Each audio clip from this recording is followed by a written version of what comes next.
up guys, my name is Gladys and today I'm here with 4x4 to introduce to you the Landrover 88, also known as the Landrover Series III.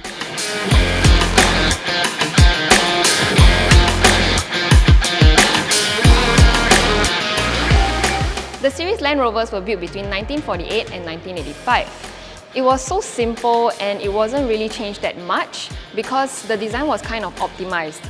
It was pure, it was simple, and it was kind of just what it was, the utility vehicle. The Series Land Rovers were conceived after the war and there was a surplus of aluminium, which was a good thing because it helped keep the Land Rover lightweight. It had lightweight construction and it avoided a lot of the possible rust issues that could have happened in a vehicle like this that would always be exposed to the elements. Taking a look in front, you will be able to see the big square headlights. They look like big eyes, so expressive. And on the side, you will be able to see the indicator and side lights. In between the two wings, there is the grille, and in the middle, there is this notch that you will find which opens the bonnet.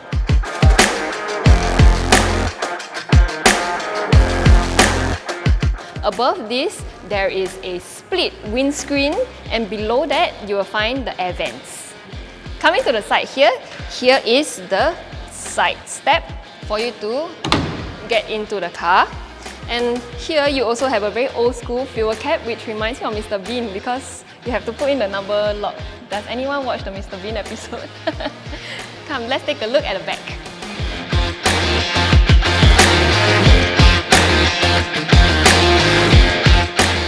At the back here is where you have these little bulbous signal and brake lights. And also, this is where you will find a very large door which leads you to your passenger seats and lots of storage here. I can visualize someone just hanging out here.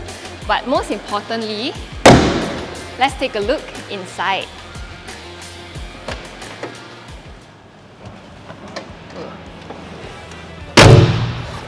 Okay, so the first thing that you'll be greeted with is this very large steering wheel. You will also be able to find that we have an aircon and we also have radio which has been added on. And here, this is the instrument panel which is right smack in the center.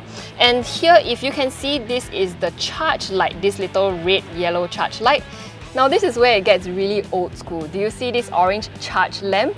It will glow when the battery isn't receiving enough charge from the alternator. Now on the other side, you will be able to find the oil pressure. Now again, this will only light up if there's a problem. And you have got your main beam light and your cold start light. By right, for the diesel engines, you have to turn the ignition key, wait for the cold start light to glow. This will indicate that your glow plugs have been warmed up and you are ready to start the vehicle. You will also notice that you have your more than normal amount of gear sticks here. This little gear stick with the scowl, this is for you to change your gears. And you also have these red and yellow ones. This is for you to engage your four-wheel drive and also your low-range gears. Some Landys like this one also have an additional lever, but don't be confused because this is just for an overdrive unit which is mainly used in 4th gear. And finally, you have this big upright handbrake. This Landy has also replaced the center seat and replaced it with a handy storage box with cup holders. But if you do need more storage, like as if you don't already have enough, you can find more space under the passenger seat. You just lift the passenger seat cushion and you will find a box there. Also, if you need to open your windows, you can just slide them open. So hey, you don't have any electrical failures here. Okay, now let's go for a drive.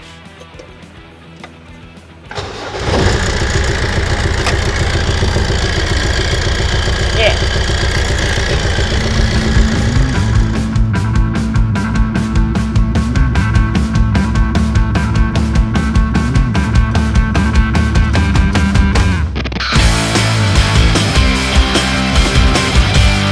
When driving an old vehicle like this, it does take some kind of mental adjustment, especially when you're jumping out of a brand new, shiny car and into this 40-year-old vehicle. Of course, it's terribly slow, it makes a lot of noise, there's a lot of vibration, but it's still an adventure to drive. The place that this car truly belongs in is off-road. And that's what I really admire about Land Rover, is that it still carries this through and into its modern cars today.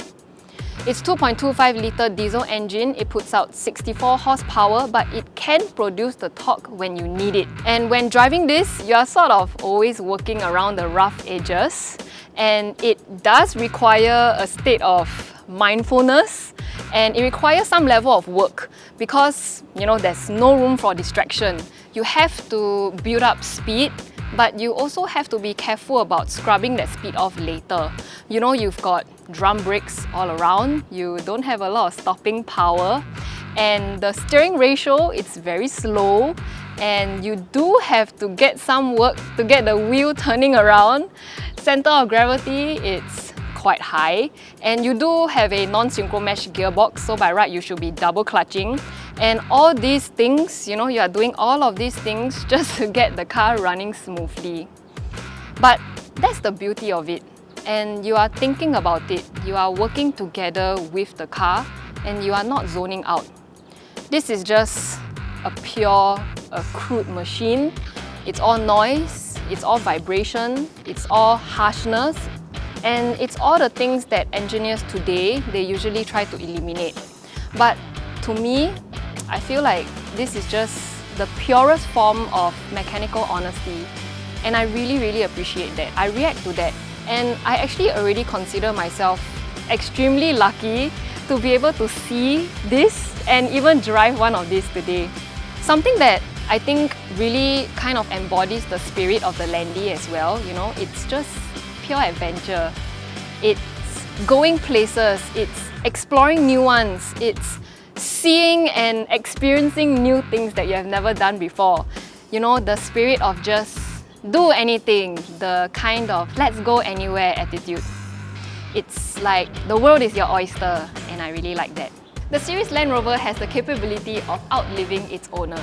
It's supposed to be passed on to the next generation, and it's not meant to be kept in a collection. While it can be, but it's supposed to be used as a tool. It's supposed to work for you, and it's supposed to have a relationship with you, almost like it's part of the family. And this is something that you will not be able to get in any other car.